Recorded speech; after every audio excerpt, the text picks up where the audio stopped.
los tonos de la actualidad, presentamos Matices. Una producción de Noticias Monumental.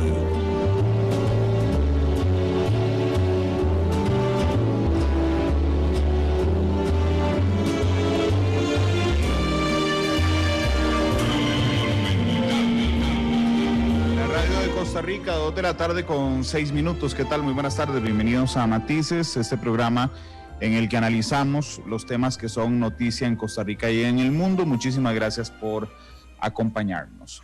Como sabrán ustedes por las noticias que hemos transmitido, hoy el Foro Multisectorial del Diálogo Nacional que promueve la Asamblea de Trabajadores y Trabajadoras del Banco Popular ha propuesto 5 grandes acuerdos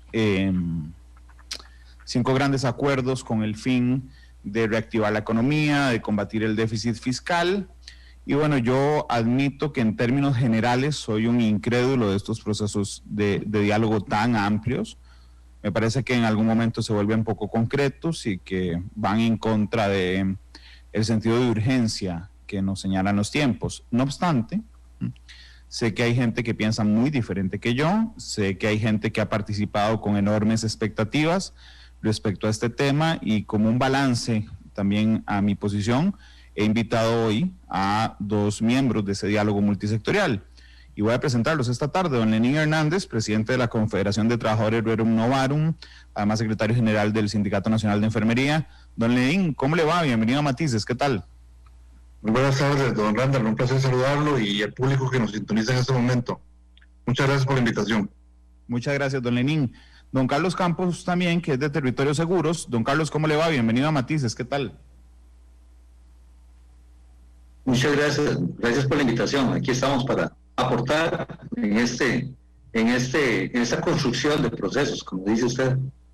Muchas gracias por estar conmigo esta tarde y saludos a todas las personas que nos están haciendo su reporte de sintonía a través de las redes sociales, a Tatiana León en el Facebook Live, fiel oyente de Noticia Monumental y de Matices, a Yenori Cordero, a William Daniel Barrantes en Esparza también, a Freddy Solano, que nos saluda, a Carlos Muñoz, que nos saluda desde Washington. Están a un grado allá en DC,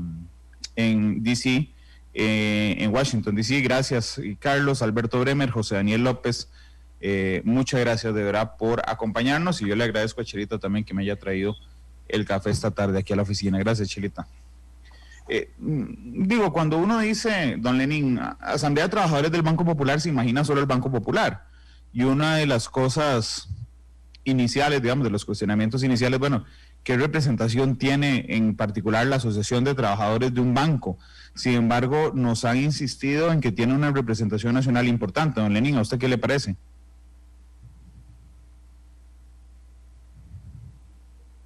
¿Me escuchó, don Lenín? Disculpe, Hernando, le escuché muy bajo. No se preocupe, déjeme ver si puedo subir un poquitico el micrófono. Sí, te agradecería. Permítame para ver si soy yo el que tengo el micrófono muy bajo. ¿Ahí me escucha mejor, don Lenín? Lo escucho perfecto, don Hernando. Muchísimas gracias, Martín. No se preocupe, don Lenín. Decía yo que uno de los cuestionamientos iniciales que había sobre este diálogo es que la gente decía, bueno, la Asamblea de Trabajadores y Trabajadoras del Banco Popular, ¿qué representación tiene eso? Sin embargo, a través de los meses me han insistido que es una representación muy grande que abarca distintos sectores del ámbito nacional. ¿A usted qué le parece, don Lenín? Sí, gracias por la pregunta, don Randall.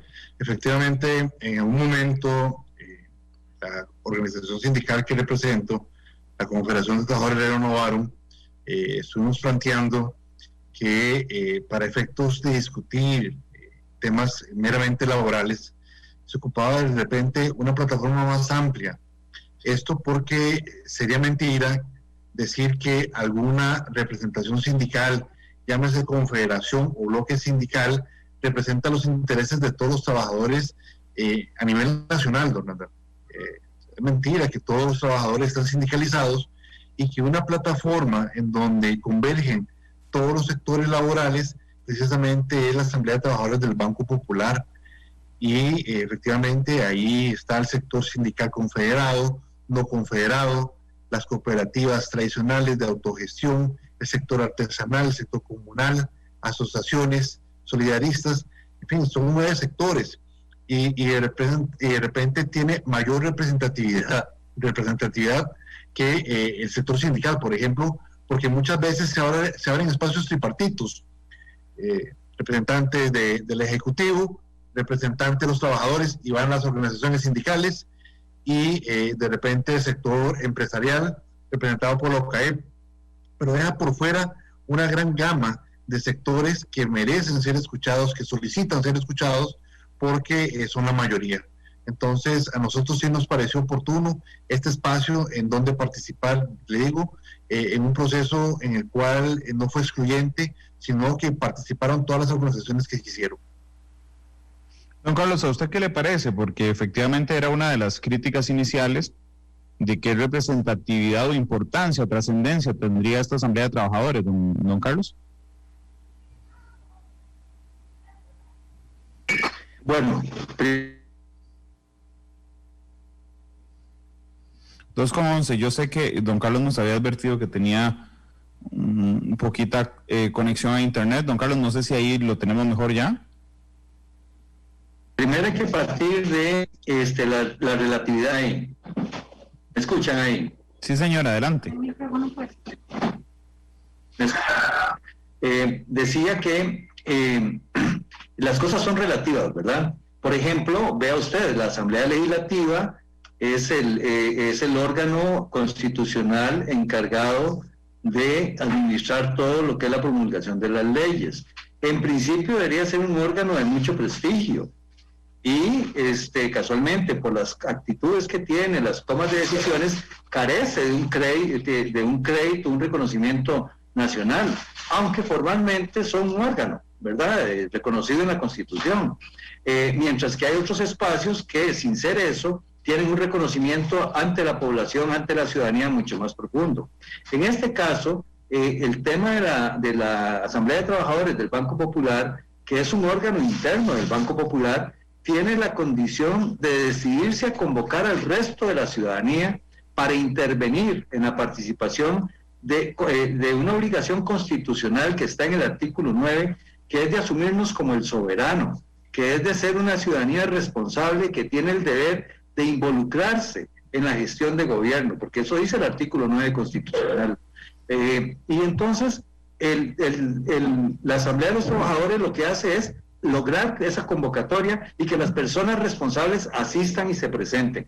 Entonces eso es lo que hace que le dé legitimidad y es lo que hace darle un sentido diferente a lo que es convocatorias formales de consulta, como se hace en muchos momentos. Lo puedo decir, por ejemplo, el Ministerio de Planificación hace una consulta pública para ver qué piensan de su propuesta de planificación, pero es una consulta que nadie le presta atención porque no representa nada, aunque es un órgano institucional de mucho peso que convoca. Entonces, en este caso, la importancia y el peso está fundamentado en cómo una ciudadanía se convoca, cómo esa ciudadanía que está representada, en donde se reconocen el sector privado, el sector empresarial, la ciudadanía, las organizaciones, se reúnen para establecer un marco de acuerdo y un proceso de diálogo para establecer con el Poder Ejecutivo, como manda la Constitución Política, con el Poder Legislativo, con el Poder Judicial, un proceso de acuerdo nacional para definir cuál es el rumbo del país. Eso es lo que le da no solamente legitimidad, sino fortaleza al proceso. Don Lenin, me gustaría entrar de una vez en los acuerdos para conversarlos con usted y con don Carlos y que me expliquen algunos. Hay algunos que me parecen muy específicos y hay algunos que me parecen muy generales. Tal vez yo no los he entendido. El acuerdo 1 y 2 es muy fácil de entender. Son 5 acuerdos subdivididos en más temas. El acuerdo 1 es seguir construyendo confianzas en las etapas venideras, localizando los temas a lo interno de cada organización y de los territorios de procedencia. Creo que queda particularmente claro. El segundo es hacer valer los artículos 9 y 11 de la Constitución Política, asumir el mandato constitucional que como el soberano y personas ciudadanas responsables nos corresponde participar en la toma de decisiones de la gestión de gobierno, así como de garantizar una correcta y permanente cultura de rendición de cuentas y evaluación de resultados de toda la gestión institucional. Ahí hay 2 acuerdos que son muy claros y entramos en especificidades en el tercer acuerdo, que dice trabajar por la reactivación económica para la reducción de las inequidades sociales, impulsando acciones que permitan atender el contexto actual lo que implica tomar decisiones que permitan impulsar las oportunidades de las poblaciones específicas mediante la discusión que permita generar con prioridad proyectos dirigidos a mujeres, jóvenes y población adulta. Y después dice buscar la cobertura en salud y pensiones para las mayorías empobrecidas y garantizar el acceso a los servicios y a una digna jubilación mediante estas medidas. Aquí voy por la primera. Flexibilización de al menos por 3 años de las cargas sociales mediante un rebajo del 5% de FODESAF a todas las empresas. Es decir, que las empresas, don Lenín, tendrán, según la propuesta, tendrán que pagar menos por cargas sociales, don Lenín.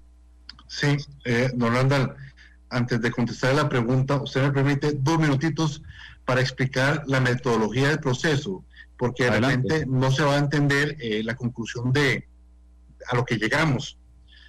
Muy importante decir que el equipo metodológico que llevó a cabo todo este proceso de foro de diálogo fue constituido por 6 coordinadores, 7 asistentes que le ayudaron a este proceso de coordinación, 11 facilitadores de mesas, 14 personas que trabajaron en el equipo técnico, especialistas en diferentes temas, desde economía hasta sociólogos, ¿verdad?, que nos ayudaron en este proceso, y como equipo técnico de apoyo, 6 funcionarios que nos ayudaron en esta etapa, más 10 personas encargadas de las mesas.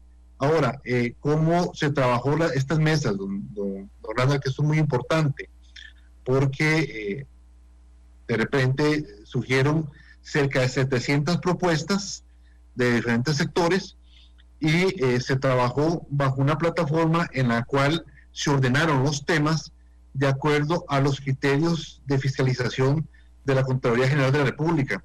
Entonces, hubo una mesa que trabajó el tema de finanzas públicas, otro que habló del tema de la reactivación económica, otra mesa del desarrollo local con perspectiva territorial, otra mesa que habló sobre el tema o trabajó sobre el tema de pobreza y desigualdades, reactivación socioeconómica y agropecuaria, reactivación económica y turismo, infraestructura pública, en fin, hubieron 9 mesas, más una más que se agregó por ahí, en donde no encajaba alguno de los temas, ahí entró algún tema en particular, ¿verdad?, para ser abordada en un tema inespecífico de repente. ¿Por qué menciono esto, don Randall? Porque a partir de todas las propuestas que se generaron, se agruparon también no solamente en la temática, sino en el abordaje, en inmediato, corto y mediano plazo. Entonces, este es el resultado que se está dando el día de hoy, dando a conocer a todos los medios de comunicación y a la población en general, y sobre todo que va a ir tanto al Poder Ejecutivo como a la Asamblea Legislativa, es lo que se logró consensuar como acuerdos por mayoría. Eso es muy importante porque de repente en el proceso alguien preguntaba desde un inicio, ¿cómo va a ser el proceso de votación? No, aquí no hubo procesos de votaciones.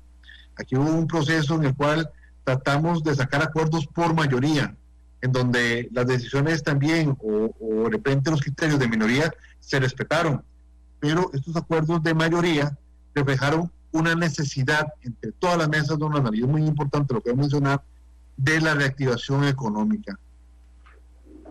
Revivir, ¿verdad?, todo el tejido socioproductivo de nuestro país como una solución integral al tema del déficit fiscal que estamos atravesando. O sea, no solamente estamos hablando de los ingresos, de los gastos, sino de la reactivación económica, porque el problema número 1 que tiene el país en este momento, y están pidiendo los costarricenses, cerca de 520,000 compatriotas, es fuentes de empleo, y ahora sí me refiero, don Randall, a lo que usted me está preguntando. Sí, efectivamente, se habló de una propuesta transitoria por 3 años, en donde la Caja, y recordemos que la Caja es un ente recaudador de otras cargas sociales, es decir, aparte de lo que corresponde del seguro de salud y seguro de pensiones, también recoge lo correspondiente al Fondo de Asignaciones Familiares, que es un 5%, el INA, que es 1.5%, y el IMAS es un 0.5%. Lo que se habló ahí como una necesidad imperiosa es que la Caja Costarricense de Seguro Social permita verdaderos arreglos de pago. Porque figúrense, don Randa, y al público que nos sintoniza, y eso le pasa al trabajador independiente, le pasa al pulpero, al panadero, de repente al profesional independiente, ya no ese abogado, periodista. Si de repente tiene un retraso con la institución, con la caja, lo primero que le dicen en la oficina de cobros, está bien, puede llegar a un arreglo de la caja, a la caja con relación al seguro de salud y seguro de pensiones, pero tiene que ponerse inmediatamente al día con el pago de FODESAP, con el pago del INA, con el pago del IMAS. Y don Lenín, nada más permítame, nada más para la metodología de la conversación. Sí, señor. Es que si yo voy de acuerdo en acuerdo, o sea, en los subtemas, digamos, vamos a durar mucho. Permítame agrupar los de la caja y le doy la palabra. Ok, una, ¿verdad? Las cargas sociales que pagamos las empresas o los independientes las empresas, 3,5 de pensión complementaria más 0.5 del IMAS, ahí va el 4. Sí. Más el INA son 1.5, va a 5.5 y FODESAF el 5. Es decir, pagamos 10,5% de cargas. Pero lo que se está planteando es durante 3 años no se cobran FODESAF.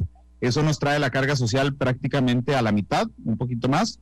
Que sean verdaderos y efectivos los arreglos de pago con la caja, congelar la deuda para todos los contribuyentes morosos de este año, una amnistía a los intereses de quienes deben a la caja, porque a la caja, según ese racionamiento, le interesa cobrar, digamos, el principal, pero no necesariamente los intereses, y impulsar un reglamento para la aplicación de la base ajustada de salario para MIPYMES y PYMPAS, impulsar el proyecto de ley de igualdad para los trabajadores entre la seguridad social, y se debe compensar toda medida de flexibilización relativa a las cargas supracitadas a partir de los aspectos en materia fiscal indicados en el apartado 5 de este pronunciamiento, que después vamos a ver. Ok, esas medidas están agrupadas. Ahora sí, perdón, don Lenín, bajamos la carga a la mitad, la carga social 3 años para todas las empresas, y además flexibilizamos los arreglos de pago.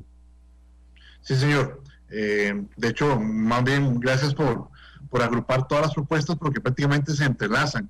Y le explicaba, don Randall, a usted y al público que nos sintoniza en este momento, que si bien es cierto, y lo está diciendo un trabajador de la institución de la caja, un sindicalista que pertenece a la Caja Costarricense de Seguro Social, pero que en este momento, país que estamos atravesando, la caja, por medio de estas imposiciones económicas, en donde se ve obligado a ser un recaudador, también está facilitando la informalidad en el empleo, está facilitando la no creación de emprendimientos, está cerrando en este momento también la posibilidad de arreglos de pago de cerca de 56 MIPYMES, ¿verdad? Y eso es muy importante porque estamos hablando de la generación de empleo.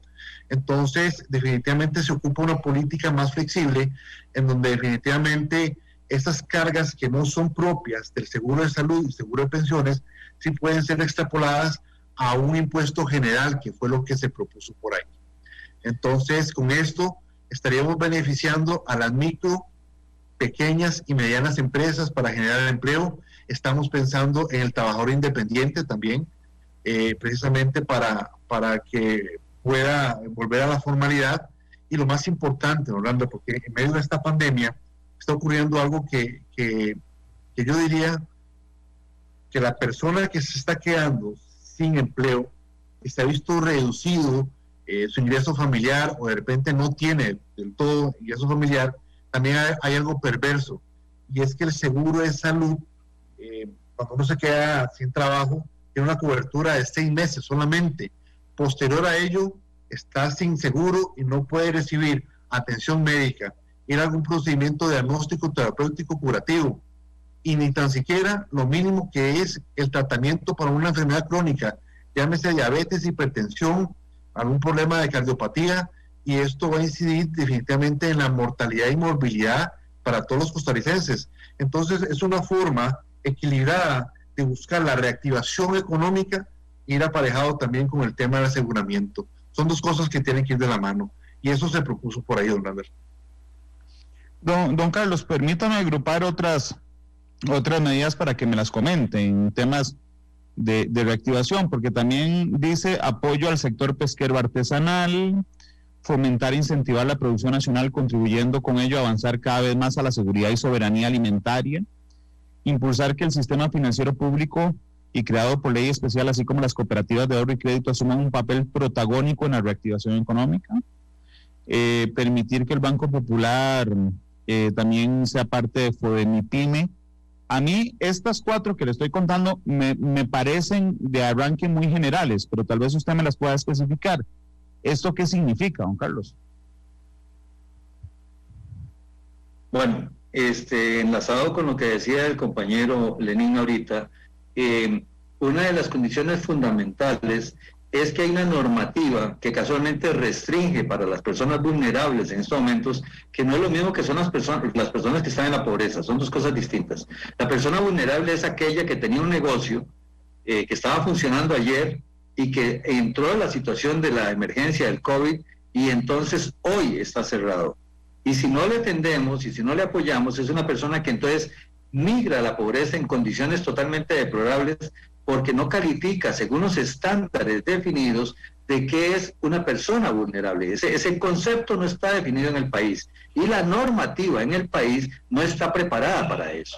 Entonces, parte de los elementos centrales que se definen anteriormente en el documento es que tenemos que revisar la normativa que define la vulnerabilidad. Entonces, para eso poder dirigir, y además eso se sincroniza con la rendición de cuentas de la institucionalidad, porque tenemos 24 programas de asistencia social que necesitamos ver dónde está yendo ese dinero y cómo se está impactando a la ciudadanía. Entonces, a las personas en pobreza y ahora a las personas en vulnerabilidad. Entonces, ¿qué es lo que estamos planteando en esos temas? En esos temas lo que queremos es enfocar que hay que revisar la forma no de asistirlas, sino en generarles una oportunidad para que califiquen dentro de la normativa, que hay que revisarla, que hay que replantearla, para que puedan ser sujetos de apoyo, no para tener un asistencialismo social o un clientelismo político que vamos en una actitud fuerte para erradicarlo, sino para garantizar que esos recursos sirvan para la generación de empresa, el impulso al emprendimiento, el fortalecimiento a la gestión empresarial en general, para poder garantizar que entonces surjan los empleos, porque no puede ser de otra manera. Entonces todos tenemos que poner de nuestra parte para construir esa capacidad y esa decisión. Y una de las cosas importantes en el proceso es que más del 50%, el 52% de todas las propuestas que están ahí, que son 300 y resto, analizadas de las 700 que llegaron, 700 y resto, están en el sector fiscal, en el área fiscal. Eso, y de esa área fiscal tenemos un alto porcentaje de acuerdo para poder garantizar que podamos, entre todos, poner los esfuerzos suficientes y necesarios que garanticen que el país arranque. Porque aquí no es decir simplemente cómo metemos un impuesto. Esa es la forma cajonera y la forma rígida de ver fríamente a una población. Nosotros hemos considerado que lo primero es ver cómo reconstruimos la economía nacional para de esa forma poder generar la creación de impuestos. A nadie le van a poder sacar más impuestos si la gente no tiene que comer. Entonces, lo que necesitamos es generar esa capacidad. A eso se refieren esos artículos, pero enlazados con los aspectos y los fundamentos conceptuales que están en el acuerdo anteriormente, porque eso es lo que determina que vamos a hacer las cosas. Y hoy el presidente pues reconoció que tenemos un planteamiento ordenado, un esfuerzo grande, los diputados también conversando con ellos, así lo reconocen, y quieren que nos presentemos para discutir con más detalle la forma de echarlos adelante. Porque el principio fundamental es, como el presidente lo dijo, mantener el diálogo, porque sin diálogo no va a haber posibilidad de solución en este país. Entonces es diferente a los procesos anteriores de concertación o de acuerdos que han habido. El momento histórico del país es un momento sumamente difícil y solo si nos ponemos de acuerdo todos podemos salir adelante. Y parte de eso es entender que el sector empresarial tiene que aportar de la riqueza que tiene. Vamos a ayudarle a mantenerse como sector empresarial, y cuando digo sector empresarial no me estoy refiriendo a los de UCAEP, me estoy refiriendo a la persona que produce tamales y los sale a vender para ver qué come, me estoy refiriendo a las personas que tienen un restaurante y lo cerraron y hay que ver cómo se les apoya para que lo vuelvan a abrir, al que tiene un negocio de librería, por ejemplo. O sea, todas esas personas tienen que mantener sus negocios para poder garantizar entonces que la economía fluya, que las personas tengan ingresos y que podamos recoger impuestos. Don Lenín, discúlpeme que me eche un paso atrás, pero es que Auxiliadora le pregunta en Facebook si cuando hablaron de esta reducción de 3 años del 5% de FODESAF, ¿es para todas las empresas o depende de la nómina que tengan? Para todas las empresas. Esa es la propuesta. De hecho, el cálculo se hizo, lo hicieron economistas para efectos de compensar esa carga, ¿verdad?, que corresponde al Fondo de Asignaciones Familiares, para que de repente no piensen que no se va a dar esa cobertura y ese soporte a las familias en estado de vulnerabilidad. Hay una carga contributiva compensatoria. Lo que se está pensando, don Randall, con la propuesta nuestra, o que se elaboró desde el Foro Multisectorial, es precisamente poder ayudar a la reactivación económica a las micro, pequeñas y medianas empresas que en este momento les es imposible hacerle frente a el pago de las cargas sociales a la caja. Esa es la intención. Tengo que reconocerles que han sido mucho más específicos que el diálogo convocado por el gobierno de la República. Hay un punto en particular que es el de economía social solidaria. Se meten mucho en el tema de la economía social solidaria. Hay quienes dicen que esto es un tema meramente ideológico, pero realmente le dan un papel como motor económico para el desarrollo sostenible local.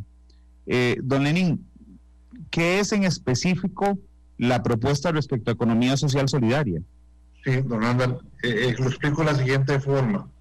Don Randall, la pandemia nos va a traer a una nueva realidad para todo el mundo en términos generales. Habrán empleos que no van a regresar, don Randall, y eso es una realidad, porque la tecnología, la robótica, la sistematización prácticamente nos convirtió, nos hizo el poder ejecutar ciertas tareas que va a reemplazar la tecnología a la mano de obra. Eso es una realidad. Se estima, de acuerdo a un estudio que hizo la OIT, que cerca de 500 millones de empleos se van a perder a nivel mundial por el tema de la crisis de la pandemia. Y traigo esto a colación porque la realidad va a ser la siguiente, don Ander. El informalismo va a permitir que muchos hogares costarricenses les llegue el pan de todos los días. Y nosotros lo que estamos buscando con estas propuestas que se llevaron a la mesa es buscar ese equilibrio, porque de repente habrán sectores productivos de nuestro país. Cuando hablo de sectores productivos me voy a referir a familias que de repente hacen alguna labor en específico, sea en agricultura, artesanía, labor comercial, que no se pueden constituir como MIPYME, ni pueden ser una cooperativa. Entonces hay que ayudarles. Y para ello el sector financiero tiene que involucrarse definitivamente para esto. Y si bien es cierto, tenemos una banca de desarrollo que está destinada única y exclusivamente para las microempresas, en donde paga la aclaración y de repente la crítica, para que una persona, un emprendedor o una MIPYME quiera poder accesar a ese tipo de préstamos, prácticamente tiene que pasar un tamiz y demostrar prácticamente que no ocupa la plata porque no se la dan. Aquí es donde me parece que es importante vincular lo que es el fondo de MIPYMES precisamente al fondo de avales, para que un sector importante de la economía pueda tener acceso a los mercados financieros, productos financieros que le ayuden al emprendimiento. De lo contrario, don Randall, lo estoy diciendo anteriormente, será la informalidad lo que le permita comer a los costarricenses. Yo creo que ese no es el objetivo de un espacio democrático como el nuestro, ¿verdad? Otro punto, don Carlos, al que le ponen una enorme atención es en el tema de la infraestructura. Y a mí me llama muchísimo la atención porque hablan de digitalizar los permisos, de una vez acelerar, digamos, los montos de arrendamientos de terrenos públicos, de presentar una iniciativa de ley que se está trabajando en el MICID, de acelerar las leyes la ley de expropiación. Bueno, hablan de ¿cómo se me fue la palabra? De colaboraciones, así no se llama, público-privadas, para lograr infraestructura. ¿Qué proponen ustedes en específico en infraestructura, el que le da un gran peso en esta propuesta? Bueno, en primer lugar, tenemos que entender que tenemos que mejorar las condiciones del país, pero en eso se entrelaza con otro aspecto muy importante, no solamente la facilitación de los procesos que además están establecidos en la ley de simplificación de trámites que no se quiere ejecutar, ¿verdad? Que no se quiere tomar en cuenta, ¿verdad? Eso sería como por ejemplo hablamos de que todos tienen que estar metidos en el SICOP, o sea, eso que tiene que transparentarse estos procesos para ver cómo enfrentamos la corrupción y la impunidad que se dan en muchos de estos procesos, perdón, y que entonces lo que hacen es obstruir la capacidad de desarrollo. Pero además de eso, nosotros le estamos sumando, y usted lo ve ahí adelantito, donde establecemos que en esto es necesario democratizar todos esos procesos para garantizar que formas de organización, como lo estaba mencionando el compañero Lenín ahorita, en términos sea de la economía social solidaria o de otras formas de organización, poder intervenir en los procesos comunales y democratizadores para que más personas participen y no sean solo las mismas empresas o los mismos de siempre los que estén apropiándose de las posibilidades. Como decía, por ejemplo, yo en el diálogo con el presidente, que yo tuve la oportunidad de participar, que era totalmente inmoral, ¿verdad? E irresponsable que recientemente el ICE, que es de todos, haya hecho una licitación para comprar por 311 millones mascarillas y solo una persona lo ganara, cuando en estos momentos, entendiendo eso, perfectamente pudo haberse organizado un esquema donde muchas personas hubieran participado y se distribuye ese dinero. Bueno, el tema es casualmente que son los elementos en donde tenemos que ver y demostrar cómo somos responsables e innovadores para abrir otros mecanismos de participación y no quedar restringido a un grupo, ¿verdad? O a especie de carteles donde, por ejemplo, le pongo un ejemplo, para importar arroz en este país, si usted quisiera importar arroz porque ve una oportunidad, no puede hacerlo porque hay cuotas y entonces solo los que han importado antes tienen derecho. Todo eso tenemos que revisarlo y eso es parte de lo que abre la posibilidad para poder garantizar entonces que intervengamos en la producción y en la distribución de la riqueza, no solamente porque se abren los mecanismos, sino porque se garantizan los procedimientos de manera transparente para que efectivamente no haya corrupción de en medio que permita entonces esa odiosa concentración y esa angurria que hay, como decía mi madre, de apropiarse de los recursos como si le pertenecieran solo a un grupo. Es que tenemos que distribuir la riqueza nacional y poner a desarrollar la infraestructura y otras áreas del país a partir de democratizar esos procesos de intervención. Voy a recordarles, perdón, don Lenín, ¿me iba a decir algo? Sí, sobre lo que estaba mencionando don Carlos, si me permite meter la cuchara, como dicen popularmente, gracias. Curiosamente, hace un tiempo atrás el Fondo Monetario hizo una crítica a nuestro país con relación a la compra de bienes y servicios, que se gasta alrededor del 15% del Producto Interno Bruto, es lo que gasta el Estado costarricense en compras de bienes y servicios. Y lo que señala es que el 20% se da bajo condiciones anómalas con sobreprecios y que eso representa el 3% del Producto Interno Bruto. Entonces, efectivamente, dentro de ese ordenamiento que hay que hacerle al Estado, definitivamente la digitalización y el sistema centralizado de compras, precisamente para evitar licitaciones traes a la medida, evitar los sobreprecios, y como bien lo señala don Carlos, en el caso nuestro, si bien es cierto la Caja es una institución autónoma, nos tocó hacer la denuncia con relación al tema de las mascarillas y respiradores tipo N95, en donde comisiones se encargaban de dar el visto bueno precisamente para la compra millonaria de mascarillas.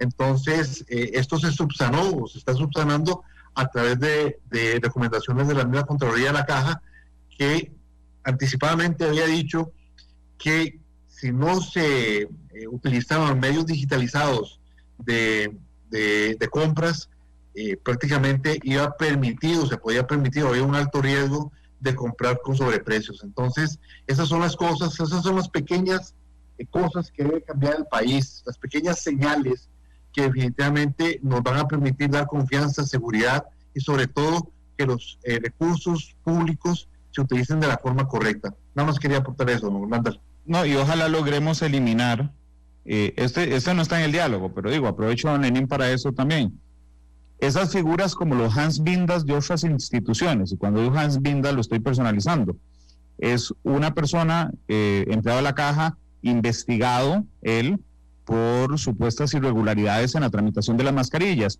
¿Pero por qué me refiero a Hans Bindas? Porque él ya había sido investigado en otro proceso hace años, donde se supone que había ayudado a su mamá. Bueno, la caja necesitaba comprar unos medicamentos, no había en el país, la mamá crea una empresa, se trae los medicamentos, se los vende a la caja y él los coge. Es decir, a mí lo que me parece increíble no es que una persona haga esto, lo que me parece increíble es que una persona que se investigó por eso siga encargándose de las compras de la institución, don Lenín. Correcto. Eso es lo que uno no se explica, don Randall. ¿Cómo es posible que una persona haga lo mismo 2 veces, verdad? Ahí donde se premia la ineficiencia, la inobservancia, la corrupción, don Randall. Eso hay que evitarlo, obviamente hay que erradicarlo de la función pública, y la única forma es a través del sistema de compras directas. El SICOP, el sistema sí, de compras. De compras integradas. Integradas, correcto. Porque de lo contrario, el país va a tener ese cáncer y se va a extender de licitaciones trajes a las medidas, de repente otorgar, y no estamos hablando, don Randall, de cualquier cosa, que son millones de dólares, que mejor no mencionado millones de colones, son millones de dólares los que el país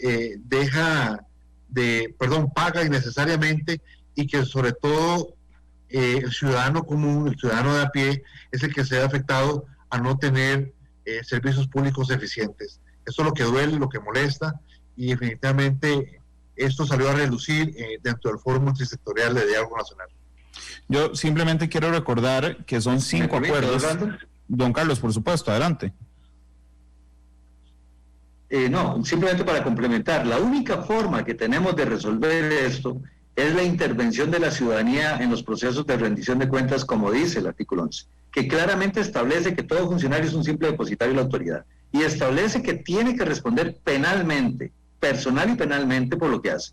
Entonces, eso ha pasado porque la ciudadanía ha estado ausente de su responsabilidad, y ahora esta ciudadanía sale al frente, y por eso uno de los acuerdos fundamentales es que vamos a proceder a establecer lo que dice el artículo 11 de manera transversal en todos los procesos. La única forma de hacer esto es demostrarles aquí a una serie de personas que se mueven en la corrupción de que la impunidad no tiene espacio a partir de ahora, porque hay una ciudadanía responsable que le va a poner coto a eso. Y ese autoritarismo que se ha establecido de que puedo hacerlo porque estoy detrás del escritorio se va a acabar.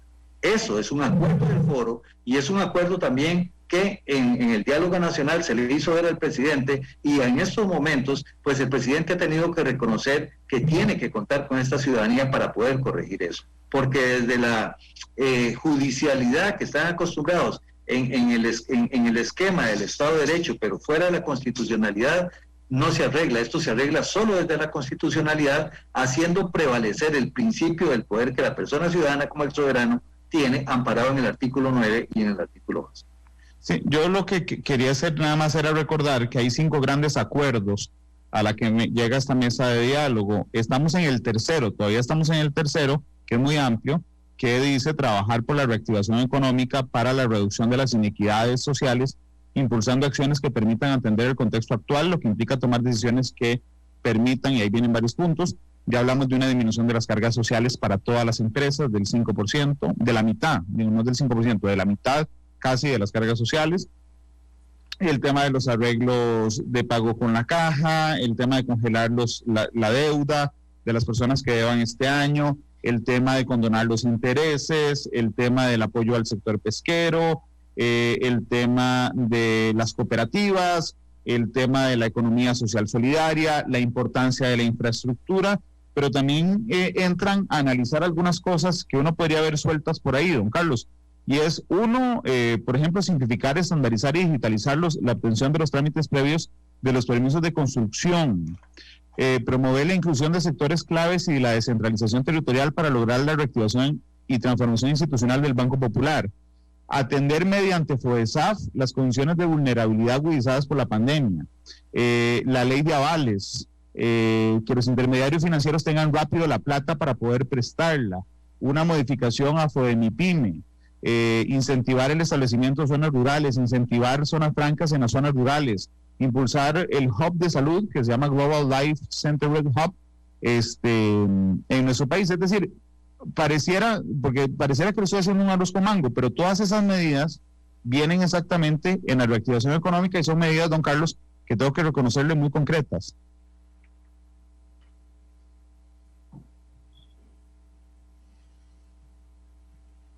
Exactamente, o sea, estos procesos, como usted ve ahí, o sea, tenemos que revisar la ley de FODEMIPYME porque a cómo está, hay un conjunto de personas que no pueden accesar a estos recursos, ¿verdad? Y son recursos que estamos ahí, que los tenemos empantanados. Como le decía, hay otros 24 fondos que tenemos que revisarlos para ver cómo los hacemos articularse entre sí y que entonces realmente se vuelvan de acceso a las distintas personas, especialmente las personas vulnerables. Le pongo un ejemplo.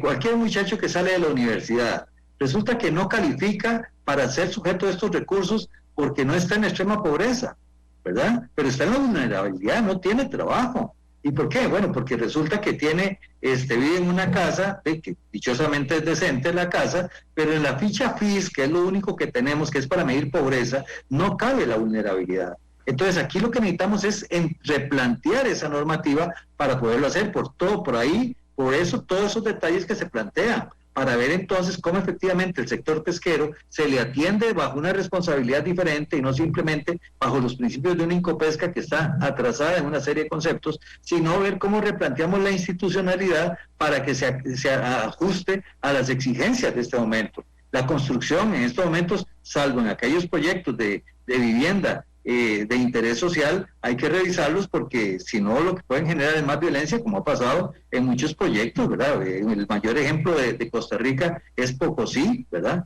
Un cantón que crece el 40% de su población en 10 años simplemente por el traslado masivo de personas de la ciudad hacia el campo en donde no hay condiciones y entonces y eso genera un nivel de violencia tremendo, pero esas cosas se resuelven con la participación ciudadana, articulando con las instituciones como se establece en el artículo 9 y como hemos acordado que va a ser de ahora en adelante, porque si no, siguen funcionarios inventando y atropellando a la ciudadanía y estableciendo procedimientos y normativas que son inventadas para poder entonces afectar a las personas. Te pongo un solo ejemplo, la normativa que hay para que las personas que están en el sector de cuidado de imagen personal, estilistas,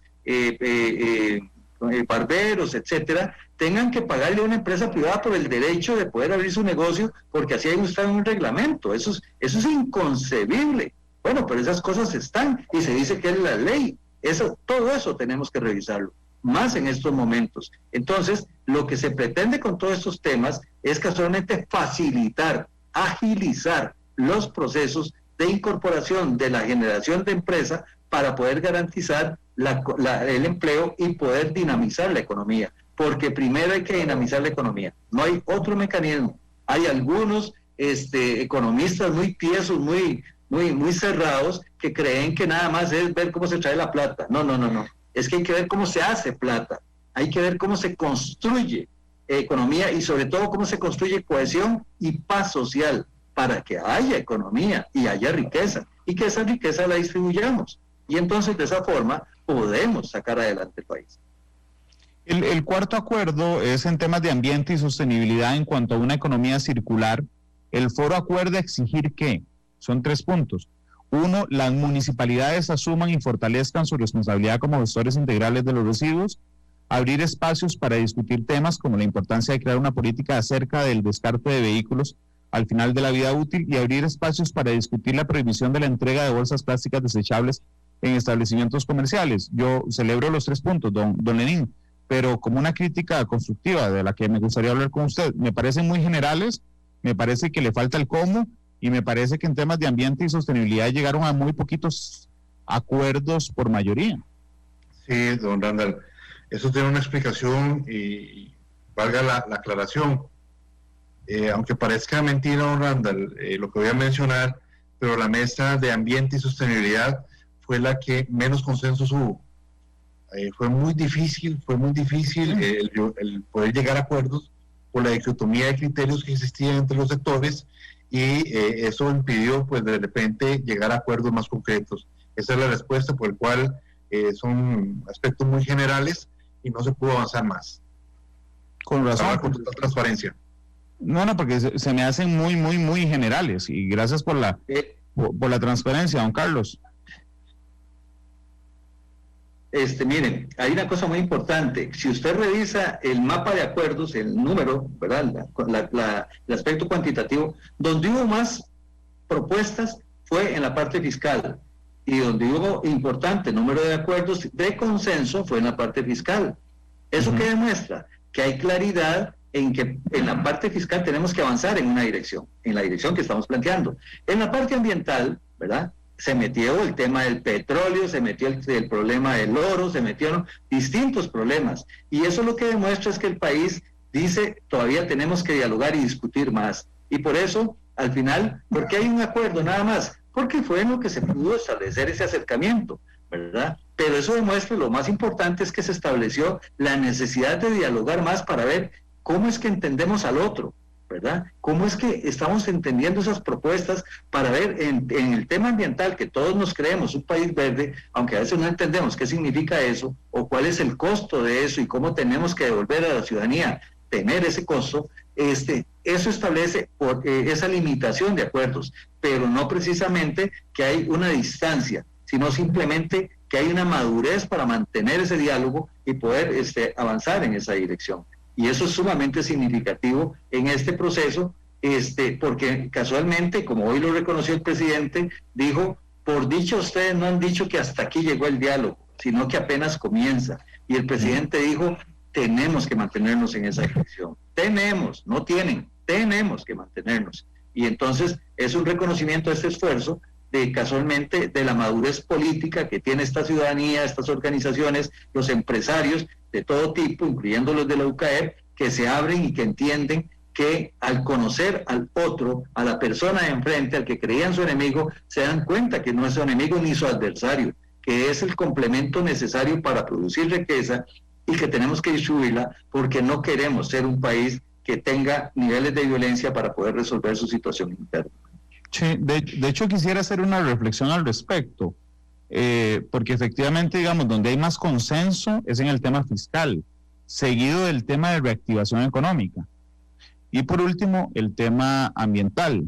¿Y por qué me llama mucho la atención? Porque realmente en tiempos fuera de crisis yo creo que habría menos consensos en el tema fiscal y en el tema de reactivación económica. ¿A qué me refiero? Los tiempos difíciles hacen que normalmente uno tienda a ceder en algunas posiciones en pro, digamos, del bienestar general de los distintos grupos. En el caso ambiental, pues me parece que apenas esa discusión empieza a gestarse, y que son muy ambivalentes, como por ejemplo si extraer oro o no extraer oro, o extraer petróleo y no extraer petróleo. Es decir, ahí no hay matices, ahí no hay grises, donde usted diga, bueno, extraigamos un poquito de oro y los ambientalistas están felices. Bueno, eso no pasa. Pero entremos al tema que a mí me sorprendió, don Lenín, que haya tanto consenso, realmente, que es en el tema fiscal, porque vienen propuestas muy concretas. Aquí sí voy a ir despacio con estas. El acuerdo en general dice, en materia fiscal, las organizaciones que conformamos el foro, a partir de las propuestas que las diversas organizaciones presentaron y fueron abordadas en la Mesa de Finanzas Públicas, llevaremos adelante las siguientes acciones. 1. Promover medidas que permitan la revisión de exoneraciones e impuestos menores, el procedimiento metodológico y los criterios técnicos para establecer la canasta básica de consumo en concordancia con la atención a los sectores vulnerables.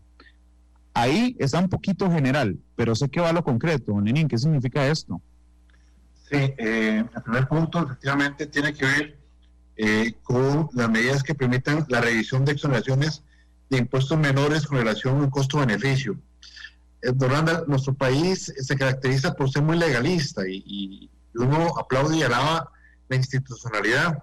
Lo que pasa es que si de repente lo caracterizamos o lo analizamos desde el punto de vista tributario, nos damos cuenta que la administración tributaria se enreda mucho al tener 105 diferentes tipos de impuestos. Imaginémonos que es de repente hacer todo ese ejercicio para determinar si se está cumpliendo o no se está cumpliendo la responsabilidad tributaria, claro, cuando de repente son 5 impuestos los que más recaudan. Entonces, sí, claro, repente, perdón, don Lenin, usted hace el esfuerzo como Estado de recaudar 105, pero 5 son los que importan, realmente. Ese es el punto, Randa, precisamente. Entonces creemos que definitivamente el Código de Procedimientos y Normas Tributarias y leyes conexas tiene que pasar una revisión rigurosa para enfocarnos en lo que realmente importa. Y a eso es lo que se refiere con relación a los impuestos menores, ¿verdad? Hacer esta reestructuración en materia tributaria. En el tema de la exoneración entiendo, don Lenin, porque no lo vi nombrado específicamente aquí, pero están de acuerdo en eliminar la exoneración de renta del salario escolar, ¿verdad? Sí, por el aspecto de hacer un análisis jurídico, más adelante lo dice, pero el análisis jurídico, y ahorita yo me voy a referir al tema, don Randall, pero aquí también, no sé si lo adelanto. Por favor, adelante. Lo que se analizó con seriedad es que estos temas en un corto plazo, y hablo de 6 meses, debe analizarse todo lo que tiene que ver con lo que mencioné anteriormente, la estructura tributaria de nuestro país, número 1, el tema de las exoneraciones y exenciones para efectos de determinar cuáles ya dejaron de cumplir sus requisitos legales, ¿verdad?, para mantenerse vigente como una exoneración o una excepción, y también la revisión de las transferencias que hace el Estado, porque tenemos instituciones públicas que, a final de cuentas, lo digo en un marco de total respeto, no cumplen con el objetivo para los que fueron creados, o de repente no ejecutan su presupuesto, y esto pues obviamente es una mala gestión administrativa. Entonces, en ese lapso de 6 meses, hacer este análisis para el público que nos sintoniza, no lo va a hacer don Carlos Campos, ni lo va a hacer Lenín Hernández, van a ser economistas que nos van a ayudar en este proceso, pero esa es la idea, don Randall, en ese lapso de 6 meses, aterrizar este tema. Claro, de hecho me disculpo, sí, el punto 10 de ese acuerdo 5 dice promover la eliminación de la no sujeción del salario escolar al impuesto de la renta tras un análisis jurídico sobre su viabilidad para derogar el inciso F del artículo 35 de la ley 7092. Yo recuerdo la primera vez que alguien habló de quitar la exoneración del salario escolar, don Carlos, y la gente casi viene a tirar piedras aquí en Monumental. Pero entiendo que conforme han pasado los días, ¿verdad?, hay un entendimiento más claro de que es que es un sacrificio, digamos, que podemos hacer o que pueden hacer los que reciben salario escolar y que estaría ajustado a la justicia. Entiéndase que es un ingreso y que por lo tanto tiene que pagar renta, don Carlos. A ver, imaginémonos que que usted tiene un carro y está metido entre un charco y resulta que ni Lenin ni yo podamos pasar porque el carro no nos deja.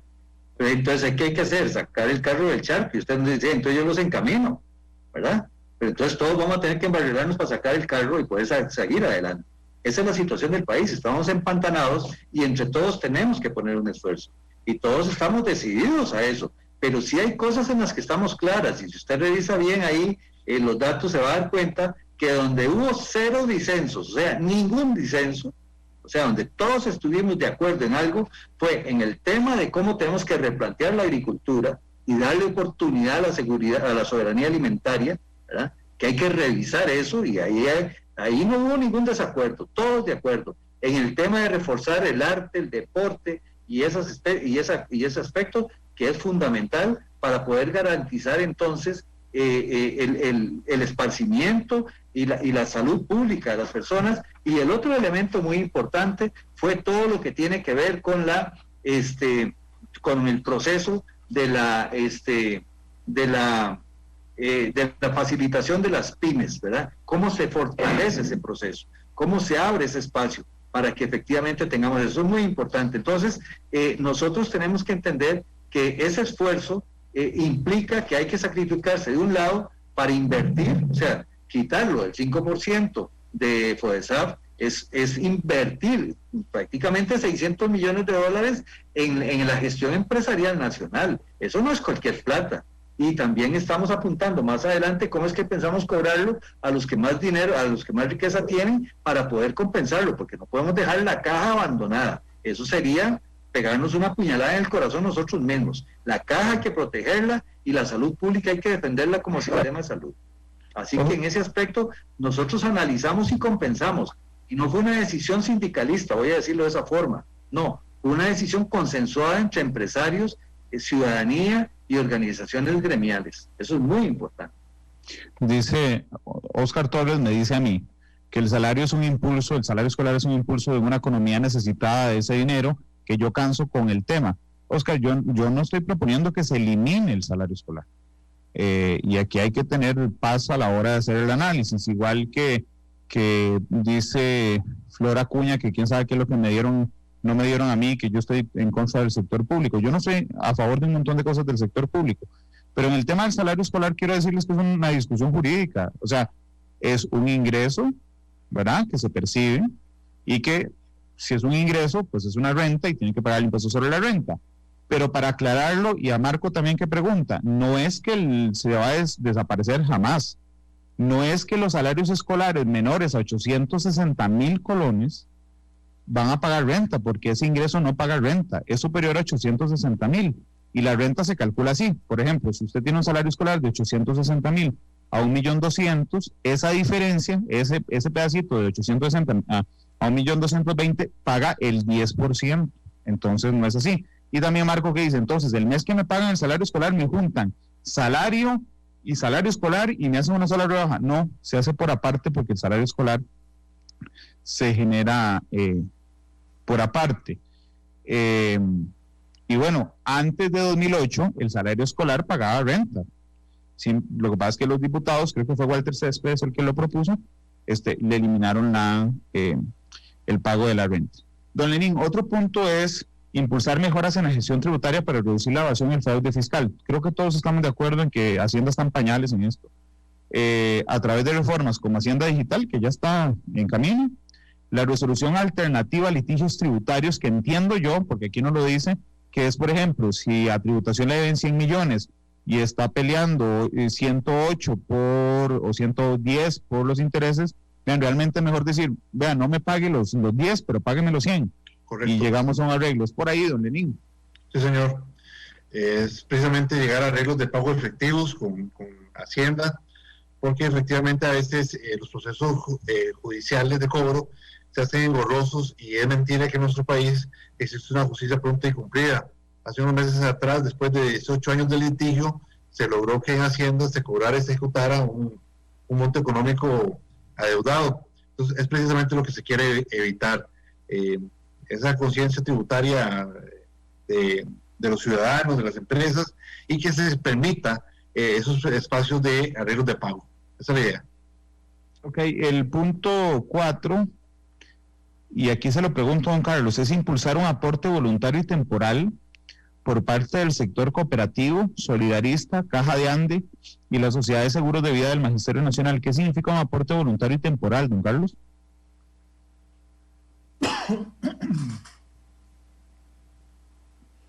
Significa que en este esfuerzo de todos vamos a poner, significa que estas organizaciones de sus excedentes van a van a establecer un aporte, y es temporal, igual que va a ser temporal lo del 5% de FODESAF. No es. ¿Y por qué, perdón, don Carlos, perdón, por qué dejarlo voluntario? Don Carlos, no sé si me escuchó, la pregunta era... Porque son... Uh-huh. Sí, claro que lo escuché, porque casualmente no son,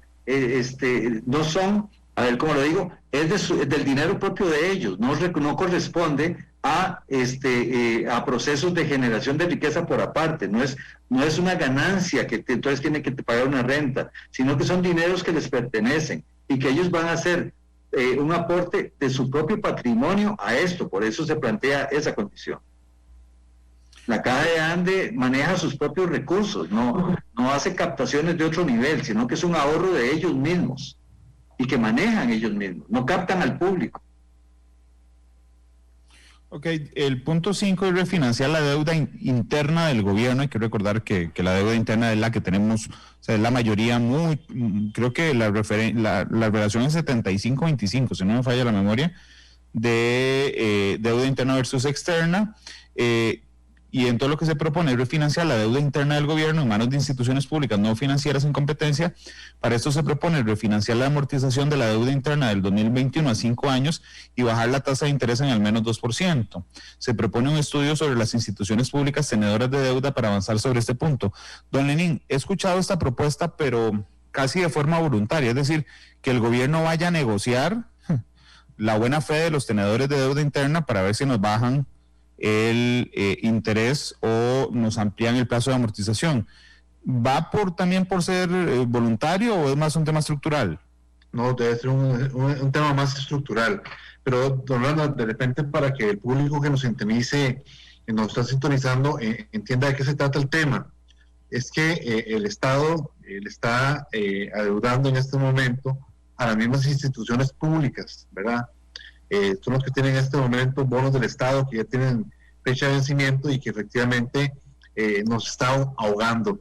Y estamos hablando de que en términos promedio el país paga un 6% en tasas de intereses, mientras que en otros lados está un 3%.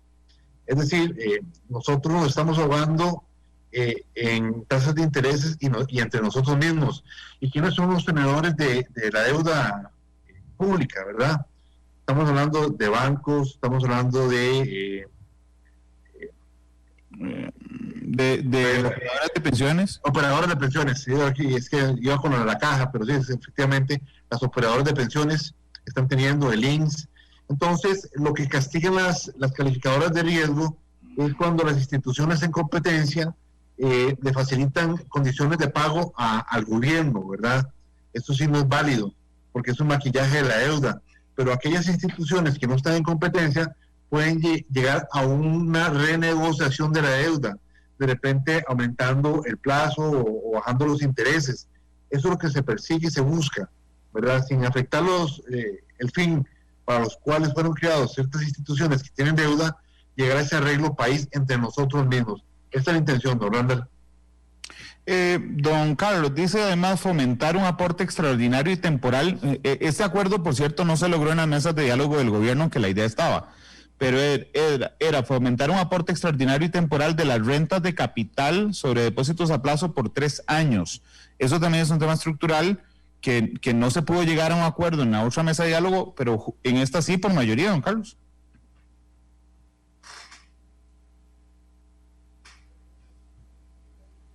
Claro, ¿por qué lo logramos por mayoría? Por una razón muy sencilla, porque estamos casualmente bajando el 5% de FODESAF para que entonces haya más capacidad de movilización y entonces en las rentas de capital, entonces alguien tiene que compensar ese esfuerzo. Entonces esas mismas empresas, por eso es para todos lo del 5% de FODESAF, para que entonces haya esa inyección a la economía y a la hora de entonces de ver las rentas de capital, tener cómo pagar y poderlo pagar. Antes no se llegaba a un acuerdo porque era solo poner y poner y no había, digamos, una compensación por ese esfuerzo. En este momento lo que buscamos es el objetivo de dinamizar la economía, que es lo que hemos estado hablando, y no como se planteaba en la mesa de diálogo del presidente, de que prácticamente era un concepto de pagar impuestos y nada más verlo como un impuesto y no verlo como como un esfuerzo conjunto para ver cómo dinamizamos el aspecto económico nacional, que es lo fundamental para poder generar capacidad de pago. Sí, a mí me llama la atención la integralidad de las soluciones, porque por ejemplo, vean las dos que vienen después, es incrementar el impuesto sobre la renta 1,5% en rentas mayores a 110 años de colones por un plazo de 3 años para compensar la rebaja a las cargas de planilla de FODESAF presupuesto antes. Entonces, nótese cómo usted le puede decir a las empresas, no creo, bueno, tal vez sí haya personas con esas rentas, pero digamos, a las empresas que tengan rentas de 110 millones de colones, entiendo que al año, ¿verdad? Subirles 1,5% en rentas, pero usted le está bajando las cargas sociales, pero ahí está, digamos, compensando, y además las que no lleguen a esta renta no tienen que asumir, digamos, ese costo. Y lo otro es incrementar en un 2% por 3 años también el impuesto de renta de personas físicas con salarios superiores a 2.168.000 colones. Claramente esto es un tema progresivo, es decir, se le cobra a los que más tienen y se redistribuyen las cargas, don Lenín, que era parte de lo que nos decía don Carlos. Así es, don Randall. Las propuestas que se generaron acá desde el Foro Multisectorial de Diálogo, lo debo mencionar, don Randall, al principio no fue fácil, ¿verdad? No fue fácil porque lo primero que se genera son desconfianzas, de repente se tiene la idea errónea de que cada quien va a ir a defender su sector, pero usted lo apuntó muy bien, don Randall, es que estamos en una situación país en la que hay un interés superior mayor, que es el bienestar colectivo. A propósito de este espacio, en el momento en que se abre, recordemos que estamos atravesando una encrispación social muy importante, con cierre de carreteras, con violencias en las calles, producto de las manifestaciones, enfrentamiento entre policías y manifestantes, es decir, costarricenses versus costarricenses. Y me parece que cuando llegamos a este foro multisectorial, en donde fue una participación libre, voluntaria, incluyente, lo primero fue precisamente tener claro que el momento de sentarse, yo tenía que tener la madurez suficiente para entender dos cosas. Uno, que estamos en un espacio de construcción por el bien del país. Y número dos, algo voy a tener que llegar a ceder. Es una realidad, don Randall. Entonces, efectivamente, las políticas que se generaron aquí a raíz del tema tributario, si ustedes lo analizan, es un tema progresivo en donde el que más tiene o lo que más tenemos en un momento, más tenemos que aportar pensando en los costarricenses que en este momento no tienen empleo. Estamos hablando de 550,000 costarricenses en condición de búsqueda de trabajo, en donde tenemos 440,000 costarricenses que están en pobreza y 112,000 costarricenses en pobreza extrema. Es decir, hay hambre en nuestro país y es una obligación de todos nosotros en buscar las mejores condiciones para que todos vayamos en este equilibrio económico y social. Esa es la grandeza de este foro, repito, donde las propuestas evidentemente sí son progresivas, don Randall. Voy a agrupar, don Carlos, un par en una sola, que es promover la eliminación de la no subvención, ya estaba, exigir al gobierno de la República y demás instituciones del sector público la aplicación de la regla fiscal según establecido en el plan fiscal. Se propone un estudio sobre los impactos y efectos de la inversión social pública para valorar una posible modificación legislativa según criterios de eficiencia, eficacia, efectividad y economía. Pero además viene después considerar dentro de las medidas para fortalecer el reciclaje de activos del Estado y proponer la discusión abierta y transparente de las condiciones que generen viabilidad en la reasignación de activos como una estrategia para atender la crisis del Estado, siempre desde el principio incuestionable que implica una democratización de la propiedad en manos de costarricenses y no una indebida concentración de riqueza en pocas manos. ¿Se podría referir a esas dos, don Carlos, por favor? Claro que sí. Comienzo de atrás para adelante. No, voy a seguir de adelante para atrás, no, de atrás para adelante. O sea, primero, ¿cómo se llama? La necesidad de revisar la normativa. O sea, si nosotros nos quedamos con la normativa que hay, no se pueden hacer cosas. Simplemente estamos condenados a un entrabamiento y a una imposibilidad de resolver. Por eso estamos planteando que hay que revisar esos aspectos y replantearlos, porque la situación nacional es totalmente diferente. O sea, las condiciones de cómo ver a una empresa, voy a ponerle una cosa que cualquiera diría que es imposible, pero que es lo que estamos viviendo. En estos momentos, una empresa que pueda tener 100 empleados puede estar en una situación de alta vulnerabilidad, dada su actividad, dada sus posibilidades de mantenerse, dadas las posibilidades de poder garantizar el mismo desempeño que traía. Porque veámoslo en turismo. O sea, ¿cuánto crisis generó la ausencia de turistas en este país? Bueno, y hay empresas consolidadas, empresas que tienen una gran cantidad de empleados y que daban trabajo, generaban encadenamientos, y todo eso se cayó. Entonces, revisar todo esto implica eso, y va en esa dirección. Y el otro elemento es que, bueno, vamos a poner un solo ejemplo. Imaginémonos la autopista o la remodelación que hay en la carretera hacia Cañas. Se está planteando poner un peaje. Bueno, ese peaje, ¿quién lo va a administrar? ¿por qué no organizamos a las comunidades aledañas para que sean las que organicen ese peaje, para que sean las que monten ese peaje? Y que entonces, dado que ese peaje ya va a tener un cálculo de cuántos carros pasan, etcétera, entonces poder construir las obras de infraestructura y que entonces, casualmente, apoyados en los recursos que están en banca de desarrollo y otras áreas, en el sistema bancario, etcétera, que ese grupo que se organiza en esa comunidad pueda tener acceso a ese crédito para montar las obras de infraestructura y se paga con el peaje y por la administración del peaje.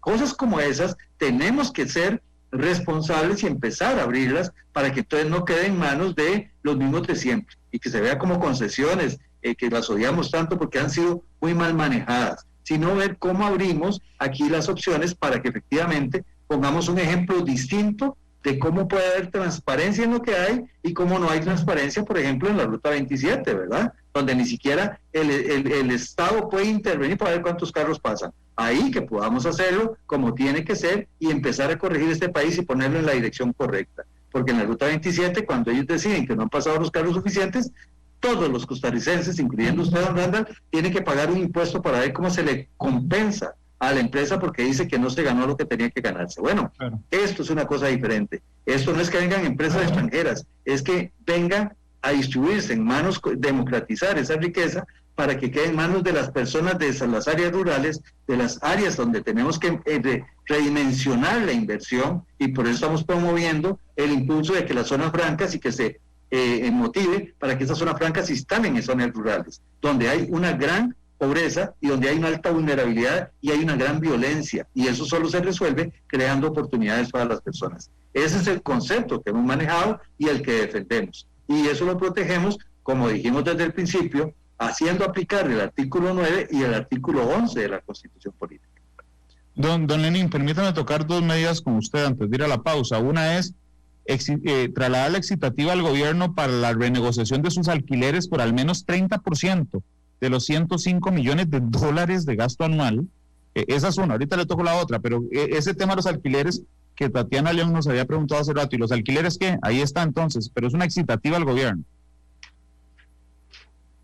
Efectivamente, don Randall, y ahorita me voy a referir a lo que estaba mencionando don Carlos, pero el tema de los alquileres también se ventiló dentro del foro de diálogo multisectorial, en donde efectivamente vemos que hay una erogación económica importante que hace el gobierno en alquileres cuando ya se debe ir pensando en la adquisición de sus propios edificios, ¿verdad? Es una erogación económica que creemos nosotros que debe ser revisada exhaustivamente, porque lo digo con un marco de total respeto, pero sí consideramos que hay sobreprecios en algunos alquileres y que es innecesario que algunas instituciones no tengan en este momento o cuenten con sus propios edificios.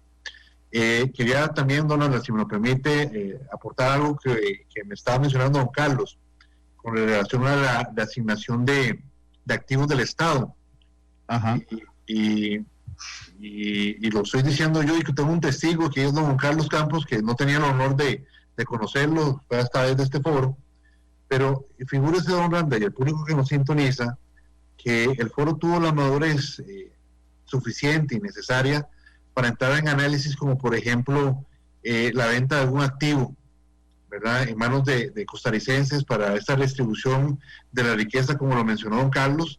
Y en el último día del foro se estuvo discutiendo incluso la posibilidad de la venta del Banco de Costa Rica, por ejemplo, a esa madurez de entendimiento. No estoy diciendo que se concertó, ¿verdad? O de repente se aprobó la venta del banco como un alto acuerdo, pero tuvimos la madurez suficiente para discutirlo, ¿verdad? Y esto quedó para un círculo virtuoso. Lo del círculo virtuoso son mecanismos que utiliza la CEPAL para llegar a entendimientos entre los sectores, y se va a entrar a discusión en los próximos meses. Entonces, eso es la riqueza que tiene este foro de diálogo multisectorial, desde una iniciativa, repito, voluntaria, democrática, en donde todos tuvimos el mismo nivel de participación y de votación, porque no eran votos individuales, sino consensos, ¿verdad?, altos consensos.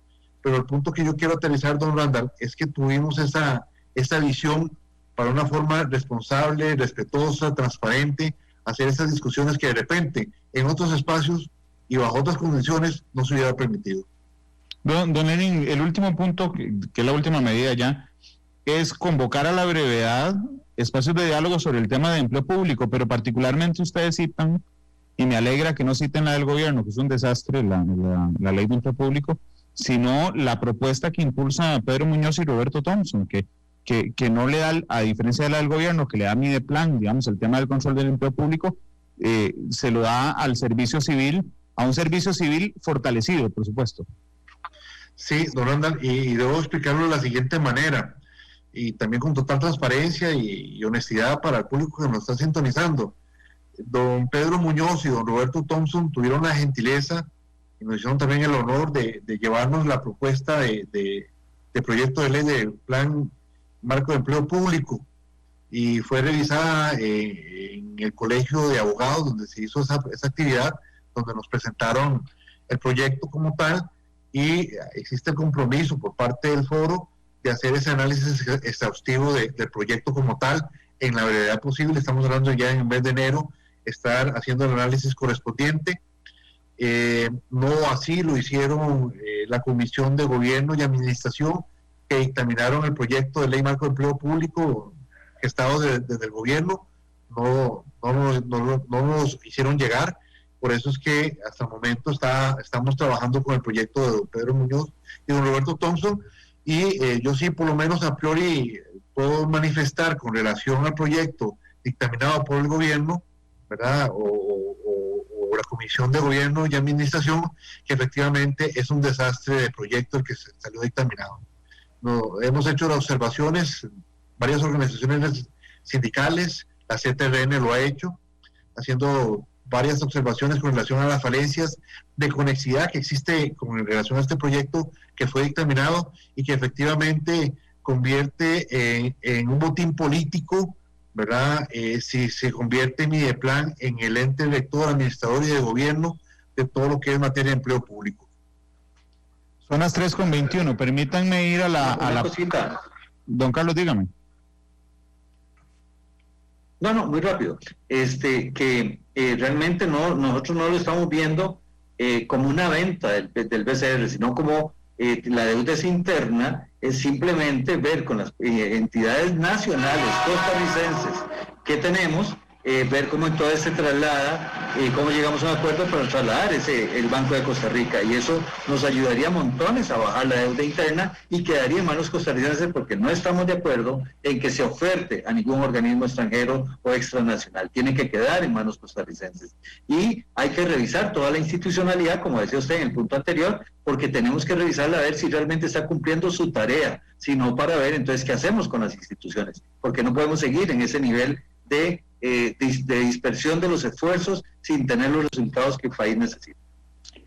Son las 3:22, permítanme ir a la pausa, regreso, me queda un minuto nada más de programa cuando regresamos, le voy a dar 30 segundos a cada uno para que convenzan a la gente que nos está diciendo ahí en redes sociales, porque esto no es una venta de humo, ¿verdad? Porque podría llegarse realmente a conclusiones, porque ustedes no son los que deciden, lamentablemente. Para ustedes son otras instancias. Entonces, ¿cómo pasamos de que esto sea una venta de humo? Le doy 30 segundos a cada uno cuando volvamos y pónganse de acuerdo en la canción que vamos a escoger para cerrar el programa. Así que son las 3:23, vamos a la pausa y volvemos. 9 minutos, don Carlos, don Lenin, muchas gracias por habernos acompañado, pero le voy a dar 30 segundos a cada uno, empezando por don Carlos, para que convenza a los incrédulos de que esto podría o puede pasar de ser una venta de humo, don Carlos. Sí, bueno, muchas gracias por habernos dejado participar, y realmente la posibilidad de que esto se haga es muy amplia, simplemente porque eso está en manos nuestras, de la ciudadanía. Aquí no es que decide el presidente y decide la Asamblea Legislativa, no es así. O sea, ellos para decidir tienen que tomar en cuenta este esfuerzo, y si lo dejan de lado, lo que van a promover es una violencia nacional, y no creo que sean tan irresponsables de querer y creer que esa es la salida. Aquí o hay acuerdo, o hay un nuevo pacto social, o hay violencia, y es mejor el pacto social, es mejor el diálogo, es mejor ponernos de acuerdo. Por eso no va a ser vender humo esto, sino que va a ser una realidad, la realidad de una ciudadanía responsable, como el soberano que sale al encuentro y toma decisiones como manda la Constitución política, como el soberano que es en el ejercicio, con los otros poderes de definir cómo se hace gobierno. Don Carlos, muchas gracias por habernos acompañado. Don Lenín, 30 segundos. Sí, en primera instancia, don Randall, agradecerle a usted el espacio para poderle explicar al público que nos hace el honor de acompañarnos sobre las propuestas alcanzadas. Recordarle a todos y a todas las presentes que este proceso de foro multisectorial de diálogo nace en un momento país en donde existe una alta polaridad, existen manifestaciones en la calle, una anarquía y sin una esperanza de concretar propuestas que nos vengan a beneficiar a todos los costarricenses, y que este foro multisectorial de diálogo hizo su trabajo en propuestas que son transparentes, claras, son abiertas a todo el público. Participaron 156 organizaciones formales, no formales, y que nuestro compromiso en ese momento es entregarlas a todos, precisamente para que las acojan. Haremos nuestro trabajo de llevarlas a la Asamblea Legislativa y al Poder Ejecutivo para que se logren materializar, pero dependemos del apoyo de todos ustedes, y repito, las propuestas son claras, son concretas, y esperamos el apoyo de todos ustedes. Don Lenín, ¿escogieron canción para cerrar? Sí, señor, si nos lo permite, la canción de John Lennon, Imagine, por favor, para tener esperanzas. Si hoy es el aniversario de la muerte de John Lennon. No lo recordaba. Justamente, así es que bueno, valga la pena. Don Lenín, don Carlos, muchas gracias. A usted, don Randall, muchísimas gracias, al público que nos sintoniza. Bendiciones para todos. Muchas gracias a usted, de verdad. Muchas gracias por el espacio. Igualmente. Gracias. 3:32, Imagine, la canción del siglo. John Lennon, de Ciudad de Matices. Hasta luego y feliz tarde.